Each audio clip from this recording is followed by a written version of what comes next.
Hello all, கமருதீனை பற்றி ஒரு update வந்திருக்கு. என்னென்னு பார்த்தீங்கன்னா, கமருதீன் வந்து இப்போ நிறைய ஃபோட்டோஸ்லாம் வந்து அவங்க ஃப்ரெண்ட்ஸ் கூட ஷேர் பண்ணிட்டுருக்காங்க. அது மட்டும் இல்லை, அவங்க அக்கா ஃபேமிலிலாம் வந்து போய் மீட் பண்ணியிருக்காரு கமருதீன். பிக் பாஸ் ஃபினாலேக்கு வந்து இப்போ கமருதீன் வரப்போகிறாருன்னு சொல்லிட்டு ஒரு நியூஸ் தான் வந்து ஸ்ப்ரெட் ஆகிட்டு இருக்குது. விஜய் டிவி வந்து பார்வதி அண்ட் கமருதீன் வந்து காண்டாக்ட் பண்ண இந்த ஆஃபர் வந்து கமருதீன் அக்செப்ட் பண்ணிட்டாரு. அவர் வந்து ஃபினாலிக்கு வர போகிறாங்கன்னு சொல்லிட்டு ஒரு நியூஸ் ஒன்று போயிட்டு இருக்குது. ஆனால் பாருக்கிட்ட இருந்து எந்த ஒரு கன்ஃபர்மேஷனும் வரல. பாரு இன்ஃபேக்ட் நிறைய பேரோட காலே வந்து அட்டென்ட் பண்ணுறதில்ல. அவங்க ரொம்பவே உடஞ்சி போயிருக்காங்க. கிட்டத்தட்ட ஒரு டிப்ரெஷன் மோடில் தான் இருக்காங்க பாரு. அந்த மாதிரி தான் வந்து சொல்லிட்டு வராங்க. பிக் பாஸ் டீம் கால் பண்ணி பாரு கிட்ட கேட்டிருக்காங்க ஃபினாலிக்கு வாங்கன்னு சொல்லிட்டு. ஸோ அதுக்கு வந்து பாரு வந்து சொன்ன விஷயம் என்னென்னா, ஐம் நாட் இன்ட்ரெஸ்டட்னு சொல்லியிருக்காங்க. ஸோ அந்தளவுக்கு வந்து வெறுத்து போயிருக்காங்க பார்வதி இந்த ஷோ மேலே. அதனால தான் வெளியே வரமாட்டேன்றாங்க. ஸோ அந்தளவுக்கு அந்த பொண்ணுக்கு வந்து மனசு பாதிச்சிருக்கு. ஆனால் இதெல்லாம் வந்து இந்த ரெட் கார்டு கொடுத்தவனுங்களுக்கு தெரியாதா? அவங்க எல்லாம் பிளான் பண்ணி தானே பண்ணாங்க.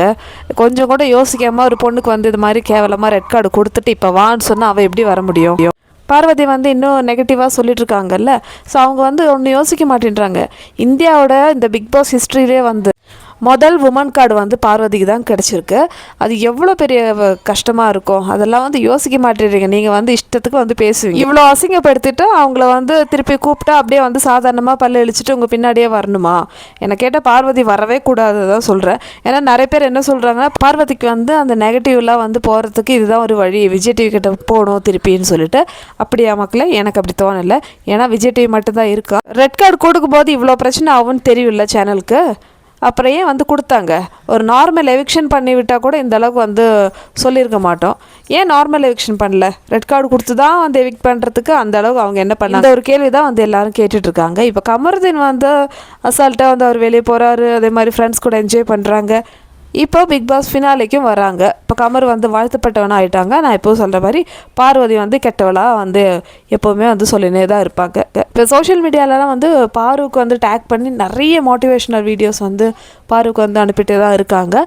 ஸோ அவங்களோட ஃபேன்ஸ் வந்து நிறைய வீடியோஸ் ஷேர் பண்ணுறாங்க. இந்த மாதிரி முடங்கி உள்ளே கிடக்காத, வெளியே வா பாருன்னு சொல்லிட்டு. பிகில் படத்தில் வந்து விஜய் பேசுவாங்கல்ல ஒரு டயலாகு, எதுக்கு நீ உள்ளே இருக்க, வெளியே வா, இந்த சொசைட்டிக்காகலாம் வந்து நீ யாருக்காகவும் ஓடி ஒழை தேவையில்ல, வெளியே வான்னு சொல்லிட்டு ஒரு டயலாக் இருக்கு இல்லையா?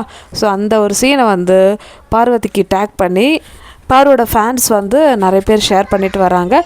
அட்லீஸ்ட் இதை பார்த்தாவது நீங்கள் வந்து ஓப்பன் அப் ஆகுங்க, இந்த மாதிரி உடஞ்சி போய் உட்காராதீங்கன்னு சொல்லிட்டு பாரு வந்து காண்டாக்ட் பண்ண ட்ரை பண்ணுறாங்க. ஆனால் பாரு யாருக்குமே வந்து கால் ஆன்சரும் பண்ணுறதில்ல, எந்த ஒரு ரெஸ்பான்ஸும் கொடுக்கறதில்ல. ஸோ அந்த அளவுக்கு வந்து ஒரு பொண்ணு உடஞ்சி போயிருக்குன்னா இந்த சொசைட்டிக்கு தான் வந்து கேவலம். ஏன்னா நம்ம தான் இந்த மாதிரி பண்ணியிருக்கோம். இந்த சொசைட்டி முன்னால் நிற்கிறதுக்கே வந்து அவளுக்கு அவ்வளோ கேவலமாக இருக்குது. இல்லைனா அவ்வளோ பயப்படுறான்னு பார்த்தா நம்ம எந்த அளவுக்கு வந்து அந்த பொண்ணை வந்து ட்ரீட் பண்ணியிருக்கோம் யோசிச்சு பாருங்கள்.